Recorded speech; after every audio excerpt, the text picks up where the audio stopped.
Hi, my name is Ben Lobo, and for my Project D, I chose the John and Jill Care Conway residence at North Capitol Commons in downtown DC.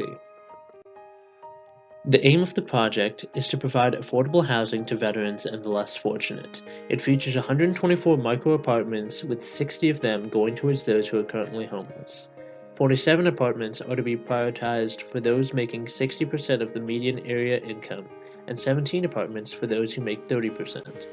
The building is approximately 87,000 square feet and features amenities such as a computer center, gym, outdoor patio, and 24/7 security.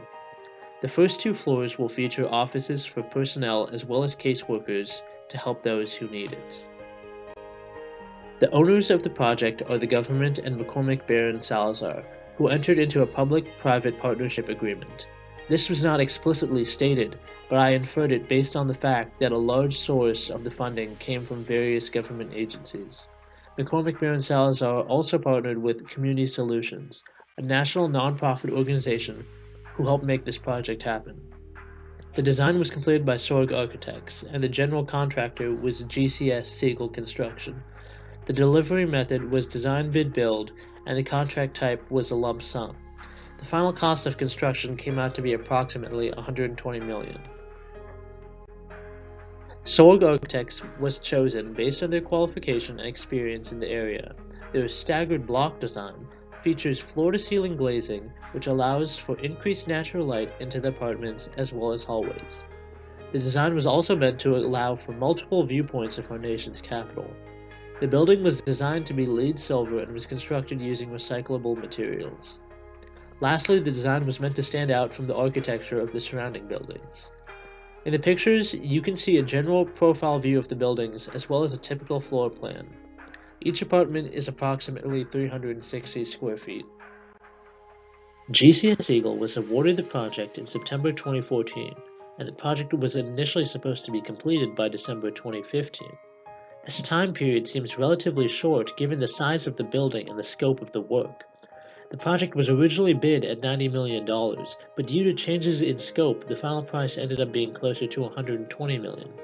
The project was met with a few delays, namely the changes in scope, which included adding a recreational area to the second floor, which is shown in the picture.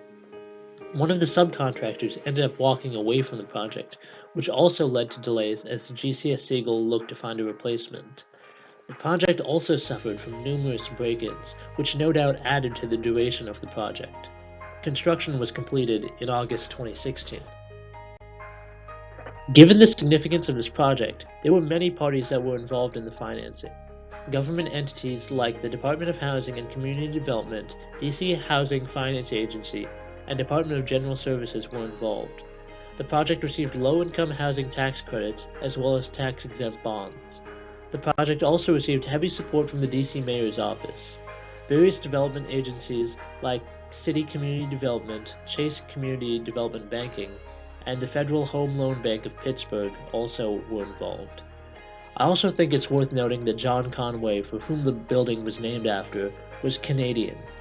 While there's no mention of why the building was named after him and his wife, I believe they were chosen for financial reasons. This is because there were numerous Canadian-based organizations which supported the project, including the Royal Bank of Canada. In total, there were over 50 different partners involved in the financing of this project. When reading about this project, I had a few concerns. The first was profitability. Given that the aim of the project is affordable housing for the less fortunate, I don't know how much McCormick Baron Salazar stands to gain. As per most P3 agreements, Baron Salazar would presumably get the revenue that comes out of the building in exchange for keeping up maintenance costs.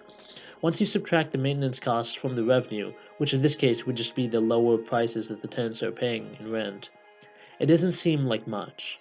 Obviously, there has to be some profit in this, otherwise McCormick Baron Salazar wouldn't have undertaken it. The other concern comes with the affordability of housing for those who need it. As part of the low-income housing tax credit which the project received, the rent that is charged to the tenants is a fixed percentage of the median area income. Given that the median income of the DC area is one of the highest in the nation, there are concerns that those who actually need the housing will not be able to afford it. I did read that for those who are immediately homeless, there are some government subsidies which will allow them to receive housing.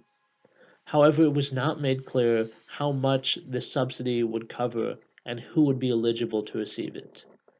The general public perception was positive, given that the project was aimed at reducing homelessness. However, some people argue that the building design looked clunky and a few didn't want the building in their area.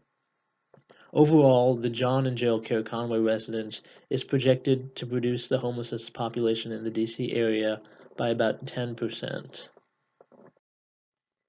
Thanks for watching.